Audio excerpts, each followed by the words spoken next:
اللي يطلع يقول لك احنا الخير عندنا كتير، واللي يطلع يقول لك الناس الاعلاميين هؤلاء الزناديق، هؤلاء.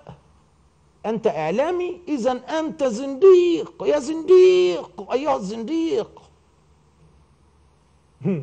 بيطلعوا اشاعات ان مصر افلست. يا جماعه، هو في حد بيكره نفسه؟ احنا مش مصريين كرجال اعلام؟ هو احنا مش بنقول لان هو لما مصر تفلس مش احنا هنفلس؟ هو احنا يعني اجريج؟ يعني يونانيين برضه؟ هو احنا يعني يابانيين وقاعدين في مصر؟ مصر هتفلس واحنا مش هنفلس؟ ما احنا مصريين هنفلس زيها.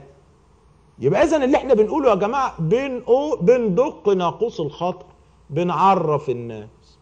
ايام النظام السابق لما كان الاعلام بيتكلم في حاجه كانوا بيطلعوا يردوا عليه وبيعملوا حوار وبيقول لك لا مش هنفلس عشان عندنا كذا وكذا وكذا. انما دلوقتي يقول لك انتوا كذابين، انتوا الزناديق، انتوا سحرة فرعون، انتم مش عارف ايه، وخلاص.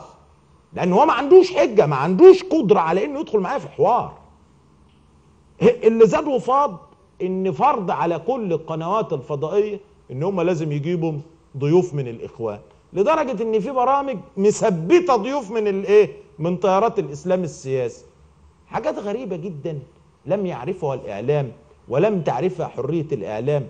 وانا بقول لمنظمه العفو الدوليه، وببعت شكر لمنظمه العفو الدوليه اللي اصدرت بيان بتؤيدني فيه وبترفض الاجراءات القمعيه اللي انا بتعرض اليها. كذلك ببعت برساله شكر الى منظمه صحافه بلا حدود العالميه اللي اعلنت واصدرت بيان مماثل. وبقول لمنظمه العفو الدوليه وبقول لمنظمه صحافه بلا حدود: الاعلام المصري، صحفييه في الصحافه المقروءه والصحافه المرئيه يتعرضون لاضطهاد لم يشهدوه منذ فجر التاريخ ومنذ معرفة مصر للصحافة المرئية.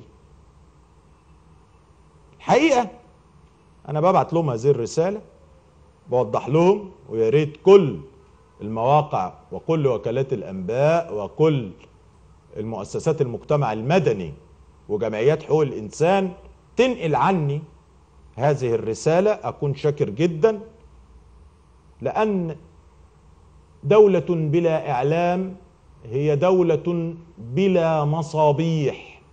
وزي ما احنا قلنا الظلام عدو النور، الإعلام بيمثل النور، وتيارات الإسلام السياسي الفاشستية بتمثل الظلام. فشيء طبيعي ان هم يقولوا كده. تبص تلاقي واحد كاتب مقال على توفيق عكاشة كويس، يقوم يدخل بقى ميليشيات الإخوان يقول له فين المستندات؟ مستندات يا ابني؟ يا ابني يا حبيبي، ده انا خدت براءة في 10 قضايا بالمستندات بتاعتي.